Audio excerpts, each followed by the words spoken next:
Estás escuchando Milenio 3, por Ayuca Nánica. Buenas noches, amigos. Desde luego que la actualidad tiene un sinfín de tentáculos. Están pasando muchísimas cosas. Los que hablaban de la clave del 11, del 11, del 11, no se equivocaban. A nivel sociológico, a nivel económico, a nivel político, todo está muy removido. Tanto que nosotros, ¿sabéis lo que hemos decidido? Casi guarecernos en nuestro pequeño cubil clásico. ¿Qué quiere decir esto? Pues quiere decir que hemos elegido un mundo que casi por fortuna se aparta de lo cotidiano. Un mundo que es eterno. Un mundo que nos habla de misterios genuinos, antiguos, o algunas cosas como las que vamos a contar hoy nunca son antiguas, sino siempre presentes.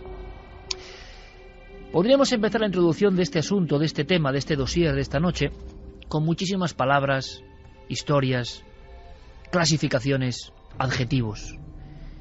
De la tabla, las letras y sobre todo de la ansia de comunicación con otras cosas superiores a lo humano por parte de nuestra especie, se ha dicho casi todo.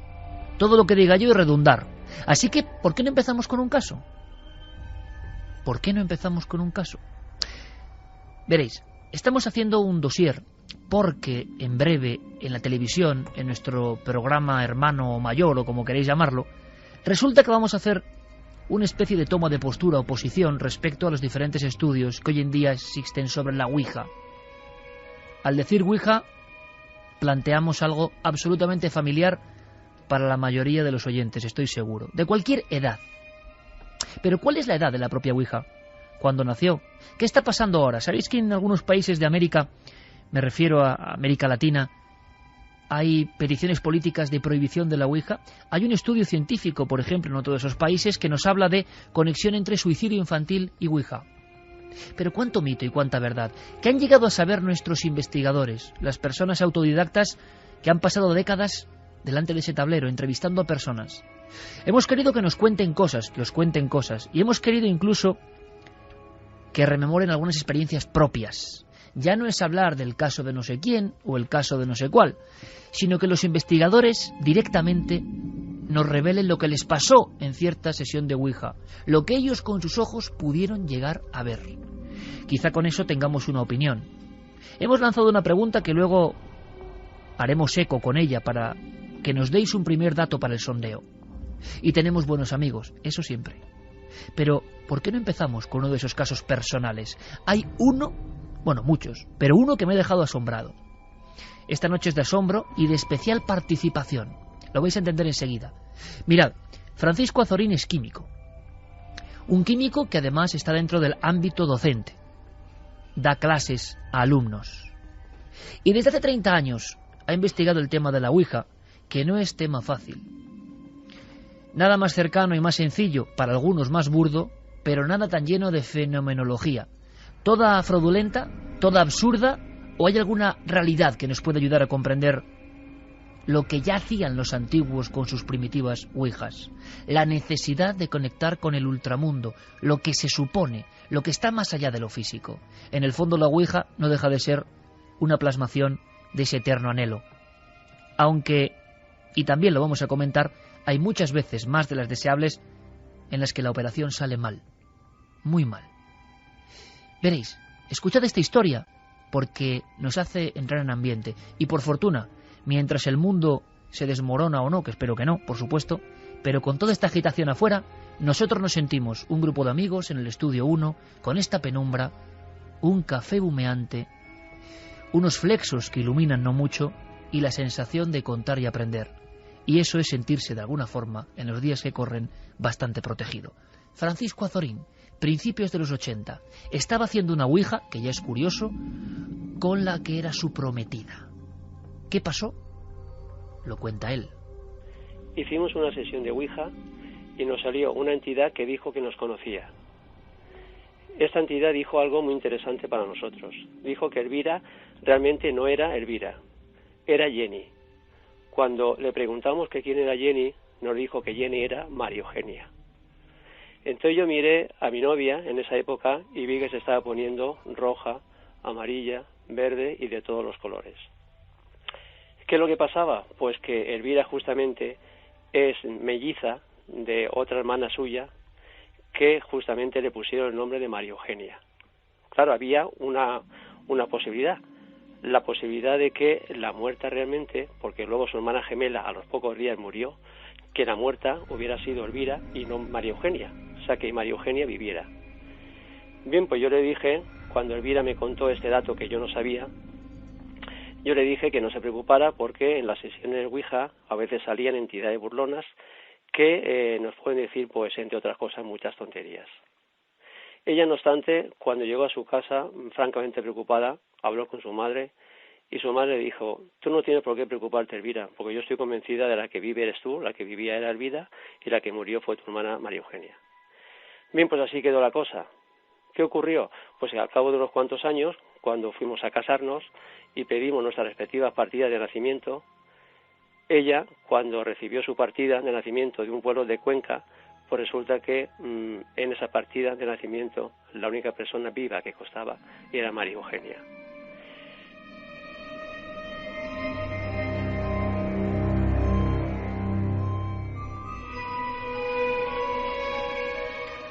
Santiago Vázquez, amigo, a veces la Ouija tiene estas sorpresas. Buenas noches, Iker, encantado de estar aquí. La Ouija nos sorprende una y otra vez, y lo que es más importante, que nos damos cuenta que hay una casuística enorme, abundantísima, y como acabamos de escuchar, muy, muy interesante, que denota una inteligencia por parte de quien se comunica en esa sesión de Ouija. En este caso, Santiago, totalmente. Tú que llevas muchísimos años investigando este asunto y que eres de sobra conocido para nuestros oyentes, divulgando e investigando sobre todos los ámbitos de la parapsicología, hablamos de un químico, de un profesor, que desde luego, después de una experiencia así, no me extraña, dedica o gira su vida y aparte de las fórmulas químicas y la tabla de elementos y mil cosas, piensa que en esa tabla hay algo. Es que al final, su mujer de alguna forma no era la correspondiente a la partida de nacimiento, un típico cambio, un típico giro, un documento que solo está en las partidas de bautismo, y la Ouija parecía saberlo. Es el contenido inconsciente de esa propia persona, que ni siquiera conocía ese cambio en su propia identidad, la que plasma algo en esas letras y esa tabla, o son entidades ajenas, es la gran pregunta quizá, claro, las que intervienen en esa especie de rito. Cabe las dos hipótesis, es decir, puede ser perfectamente un fenómeno de percepción extrasensorial, pero también puede ser que la causa que está provocando ese fenómeno tenga, en este caso, clarividencia, es decir, conocimiento de cosas ocultas. Vamos a hablar de todo eso, y vamos a hablar de casuística, y vamos a hablar en el fondo de un dossier que muchos amigos desde luego esperaban, dossier Ouija.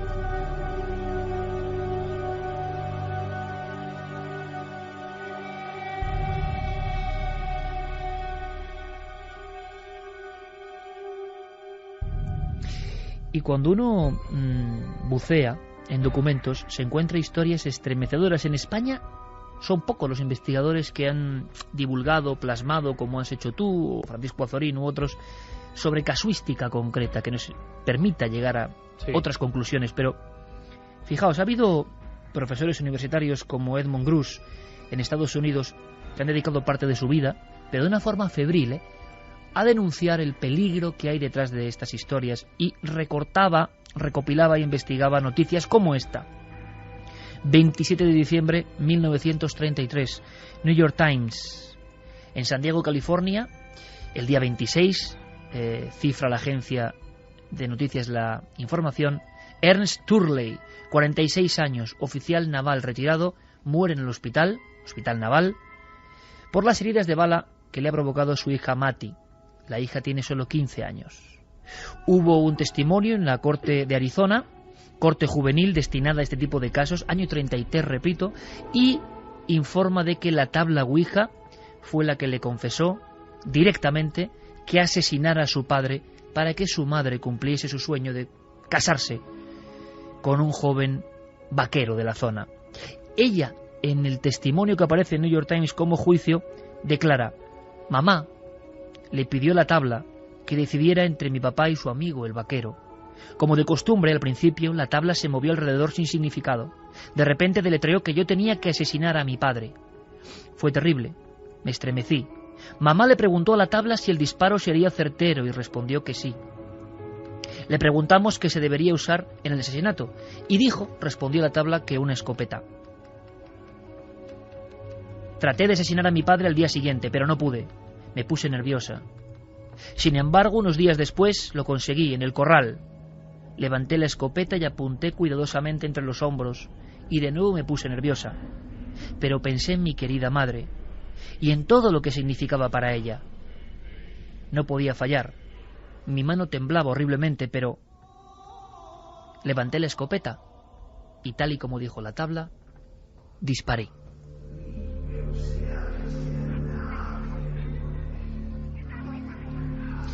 Desde luego que si la Ouija es peligrosa o no, será motivo de datos. Datos importantes, los vuestros. Carmen, buenas noches. Buenas madrugadas, Iker. Hemos investigado, has investigado mucho en los orígenes reales, entre tanto mito y tanta ficción y tanta realidad y tanta constancia de la tabla Ouija. Pero hemos lanzado una pregunta que creo que es clave y hemos hecho hasta, si me permitís, una pequeña porra o apuesta múltiple en el equipo.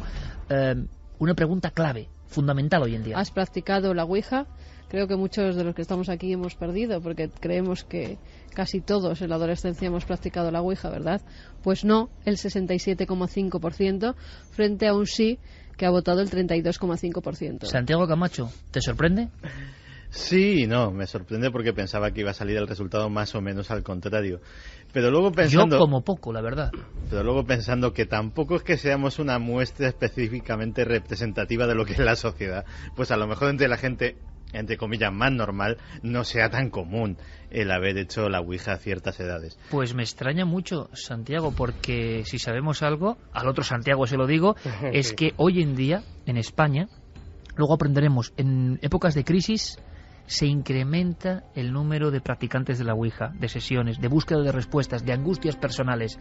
Pero si algo hemos sabido en los últimos años, y seguramente esté ocurriendo ahora, en algún lugar, en alguna cosa, ahora, en algún sitio, un grupo de personas, incluso de gran nivel cultural, se juntan en torno a un tablero y a un vaso o a una planchette buscando respuestas.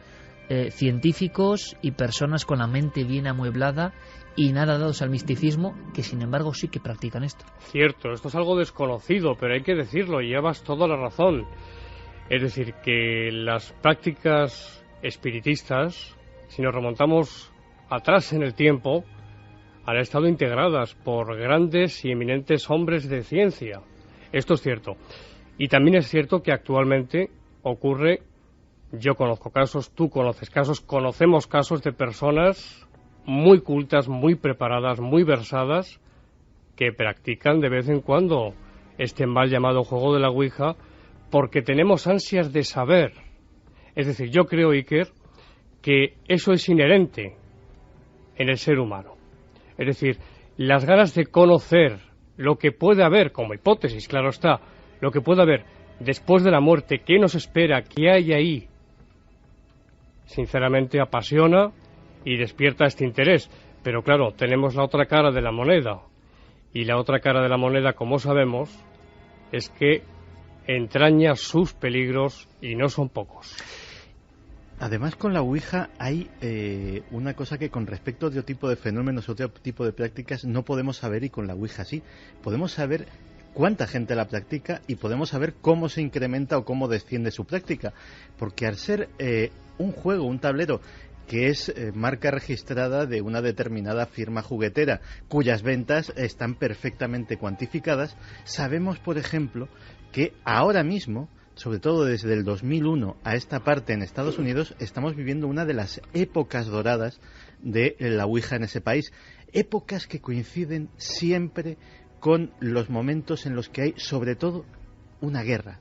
Las guerras en Estados Unidos, todas, la primera, la segunda, la guerra del Golfo, Vietnam y ahora las guerras de Afganistán e Irak, han disparado porcentualmente de una manera muy significativa las ventas de este tablero. Qué o curioso. periodos de crisis económicas, los cracks, también en los cracks económicos las ventas de Ouija se dispararon precisamente para preguntar qué se tenía que hacer, dónde se tenía que invertir y dónde no. Pues teniendo esto claro, primero, por supuesto, vías de contacto para que nuestros amigos nos envíen su casuística, si es posible su propia casuística, su experiencia personal, agradable o desagradable con este tablero. Pues hacemos una cosa más, con Noel Calero en los mandos de la nave de los misterios sonoros, con Carlos Largo, que luego nos va a traer un par de casos para quedarnos mudos de verdad, con otro profesor en la provincia de Sevilla. Qué importante y qué símil, ¿no?, con Francisco Azorín, otro profesor, José Luis Hermida, que trabaja con los jóvenes, que recibe sus casos, que está al cabo de la calle de lo que está pasando ahora mismo, y algunos son dignos de una película por desgracia de terror. Nos lo va a contar en unos minutos. Vamos a hacer una cosa importante. Buscamos experiencias personales, experiencias que a los propios investigadores, a pesar de su coraza, les dejaron pensativos. Y esas experiencias hicieron que dedicaran años de su vida a investigar. Quizá luego tienes que contarnos cosas tuyas, Santiago. Y ahora enseguida vamos, si es posible, hagamos una especie de teletipo, de recuerdo, para tener todos los datos de qué demonios, para algunos, o ángeles, no lo sé, es esto. ¿Cuándo surge de verdad esto? Porque se ha dicho mucho y a veces mucho equivocado. Experiencias como cuáles. Bueno, Clara Tahoces, nuestra compañera grafóloga, psicografóloga y redactora de Más Allá, una muchacha siempre, lleva muchísimos años interesada en estos temas, pero ¿cuál fue el chispazo, el momento en que ella dijo, uy, aquí hay algo? Pues fue hace muchos años, como ocurre muchas veces en tiempo de instituto, y nos lo contaba así. Yo misma he participado en algunas sesiones de Ouija y en una de ellas sí que puedo comentar que, nos reuníamos un grupo de personas, esto habló hace mucho tiempo, cuando yo estaba en el colegio, y casi todas las semanas practicábamos la Ouija. En el mismo colegio, en las instalaciones que había, que era como una especie de aula donde se practicaba la química, ¿no? Pero en determinado momento, en una de las sesiones, que fue un poco detonante de que se dejaran de practicar, porque la gente se asustó, ocurrió que en un momento determinado la luz se encendió sola. Y yo puedo asegurar que el interruptor no estaba al alcance de ninguno de los presentes, sino que estaba pues en la pared, y nosotros estábamos sentados en una mesa, y se encendió sola, y en ese momento alguien tuvo la ocurrencia de decir que si estás aquí, lo que sea, manifiéstate, ¿no? Y lo que ocurrió fue que la puerta se abrió sola. La puerta era una puerta como de estas de los del oeste, ¿no?, que se abren, digamos, como si fuera, tú pegas un empujón y la puerta se abre, ¿no? Pero lo curioso no fue que la puerta se abrió desde fuera hacia adentro, es decir, como si alguien que estuviera afuera la empujara, sino que se abrió desde dentro hacia afuera, es decir, delante de todos nosotros.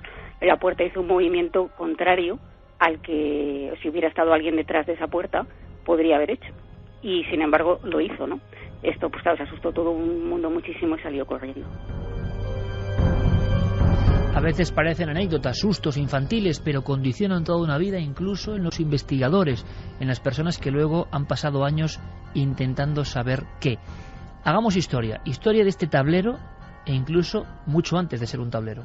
Sí, que es mucho antes, porque se utilizaba ya en Egipto una piedra que al parecer tenía varios símbolos alrededor, era circular, y mediante una especie de anillo también de piedra que era colgado de un hilo, ese anillo se iba moviendo por encima de los símbolos, y parece que esa tabla, en este caso de roca, pues iba dando esos mensajes. Después, en el 540 a.C., Pitágoras también la utilizó. Decían que era una muy grande. Se ponía en el suelo los diferentes símbolos y esa especie de tabla con ruedas, así la describen en algunos textos, acudía hacia esos símbolos y Pitágoras los interpretaba como mensajes del futuro, incluso diciendo quién serían los próximos gobernantes.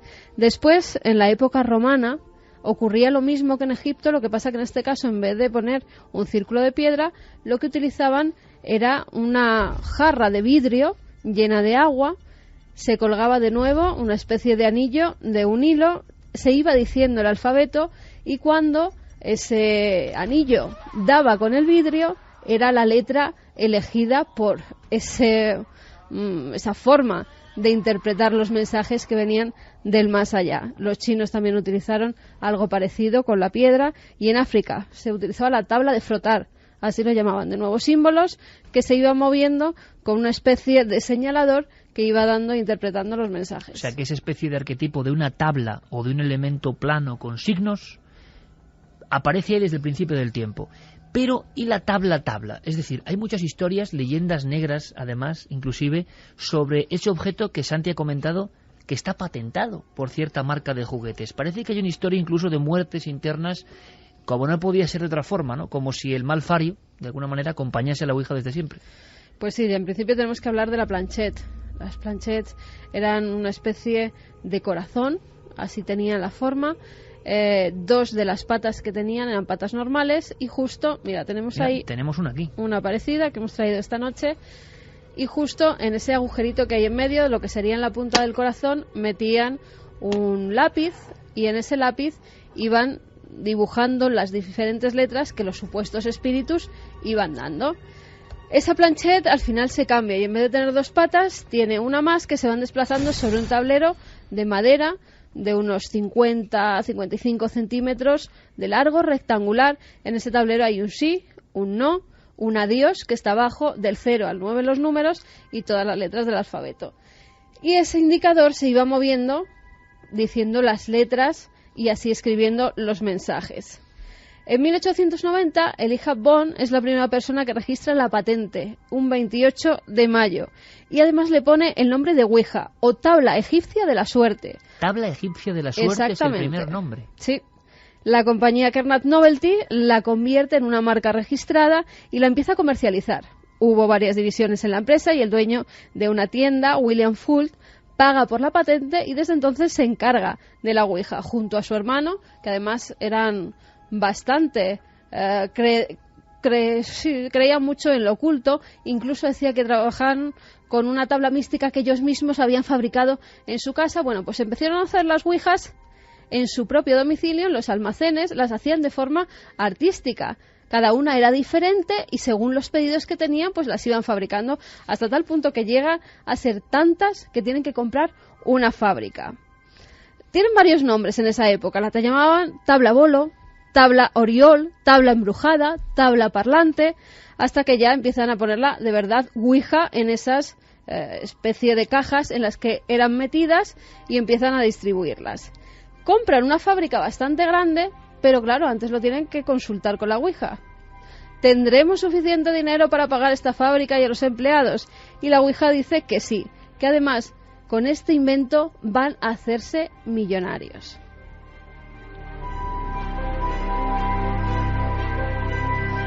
Así durante 20 años, cada vez es mayor el negocio y William Fult decide ampliarlo. William se vuelve muy rico, tiene problemas incluso con su hermano, llegan a juicio Iker porque querían quedarse todos con la empresa. Uno dice que es él el que la compró, el hermano dice que él había invertido muchísimo dinero y hay como una especie de maldición entre medias, aparte del juicio de los dos hermanos, una familia que se enfrenta, que se rompe. William Fult un día está ayudando a uno de sus operarios a colocar una viga del techo y cae desde el tercer piso de la fábrica donde se estaban fabricando las ouijas. O sea, el fundador se mata en la fábrica donde se realizan las primeras ouijas industriales. Exactamente. Y de ahí pasa la famosa firma que contaba Santiago Camacho, que la distribuye por todo el mundo con números y ventas escalofriantes, nunca mejor dicho. Pues sí. Fíjate, William Fult muere en 1927 y pocos años después se hacen cargo sus hijos y pocos años después es cuando Parker la compra y entonces ya la convierte en un verdadero juego que se distribuye a nivel mundial y llega a vender más que el Monopoly. Vende 2,3 millones de ouijas en el primer año, o sea, no se lo creían. Y todo ello también precisamente por lo que decías antes de las guerras. La gente empezó a consultar durante la guerra con sus familiares que habían muerto en el frente. Es entonces cuando la Ouija se convierte en un juego, entre comillas, porque llegan hasta los tribunales superiores en Estados Unidos, Iker, porque no se sabía si era tratada como un juego o si se podía tratar como un elemento espiritista. Si era un juego tenían que pagar impuestos. Y el tribunal decide que sí, que se tiene que considerar un juego y se puede distribuir como tal. Un juego peligroso, al parecer, que vendió, ahí está el dato, creo que es absolutamente significativo y comprensible para todos, vendió más que el Monopoly. Has llegado a pasar, tenemos un dossier extenso y con lleno de datos, de informaciones.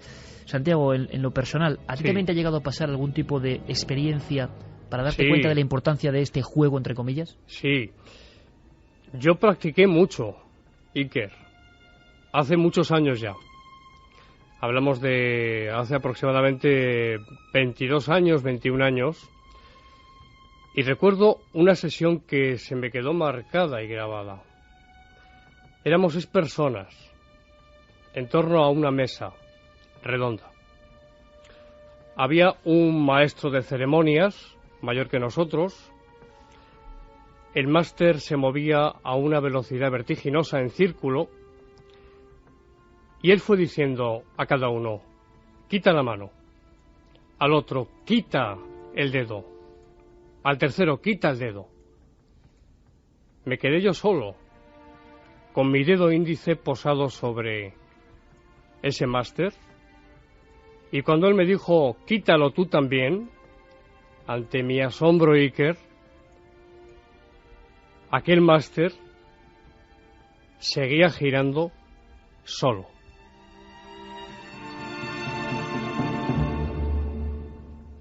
¿Y qué siente el que va a ser futuro investigador en ese instante que solo puede analizarse desde la perspectiva de lo absolutamente privado? Asombro, perplejidad. No das crédito a lo que estás viendo. ¿Cómo es posible que ese máster, esa plancheta, se esté moviendo en círculo a esa velocidad, sola? Sin dar ningún mensaje, Santi, directamente. En esta ocasión no. Simplemente giraba en torno a ese tablero. Y además a una velocidad vertiginosa. Ahora mismo hay una división entre los investigadores y contaremos muchas cosas. De inmediato vienen las noticias, pero, Santiago, sí. Ahora mismo, por ejemplo, en Paraguay hay ministros y concejales que quieren prohibir la Ouija. Ha habido un caso de suicidios de niños o jóvenes. 3 casos, sí. 3 casos, ahora luego lo comentamos. En Perú ha habido un estudio sobre psicología, psiquiatría, tendencia al suicidio y la Ouija. Con un sí o un no, como si fuese una consulta de Ouija. Es un juego muy peligroso. Sí, es un juego no peligroso, peligrosísimo. Bueno, peligrosísimo. Vamos a contar muchas cosas, muchas vivencias personales. Y ese sondeo continúa. ¿Variará el nivel de la balanza de los votos?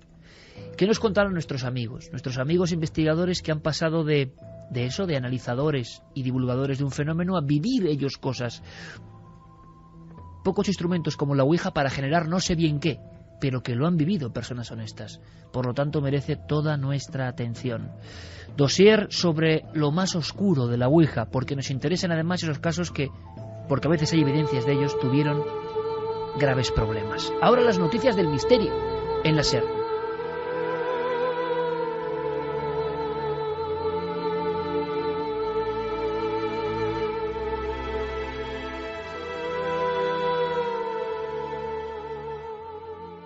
Noticias del misterio.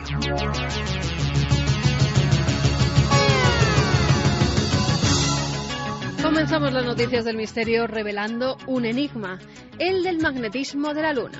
Cuando los astronautas del Apolo trajeron a la Tierra muestras de rocas lunares, los científicos que las analizaron se sorprendieron al ver que algunas de ellas eran magnéticas. Alberto Jiménez, director del Observatorio El Castillo de Borovia, en Soria, nos habla de esas rocas. Estas rocas tenían un norte magnético y un polo sur, es decir, la Luna tenía un pequeño campo magnético. ¿Pero por qué eran magnéticas estas rocas lunares? Bueno, se midió el campo magnético de la Luna en 4 alunizajes del Apolo 12, la 15 y la 16, y además estos experimentos indicaron variaciones en el campo magnético de la Luna. Ahora se han publicado en la revista Nature 2 teorías que podrían explicar este misterio. Por una parte, la científica Christina Dwyer propuso que en lugar de estar alimentado por el calor como en la Tierra, el campo magnético de la Luna podría haber estado dirigido por la agitación física de su núcleo líquido. Hay un segundo estudio. Lo que plantean estos investigadores es que los impactos de grandes rocas espaciales al estrellarse contra la Luna han cambiado su velocidad de rotación, provocando el movimiento diferencial entre el manto y el núcleo. Y viajamos hasta Perú, donde se ha descubierto a un jerarca guerrero moche. Los restos pertenecen a un joven de unos 25 años que habría vivido hace 1400 en el complejo Huacarrajala, en Sipán. El cuerpo fue hallado con una máscara de oro, una corona, 2 orejeras, 2 narigueras y una porra. José Manuel Novoa, de Explora Films, que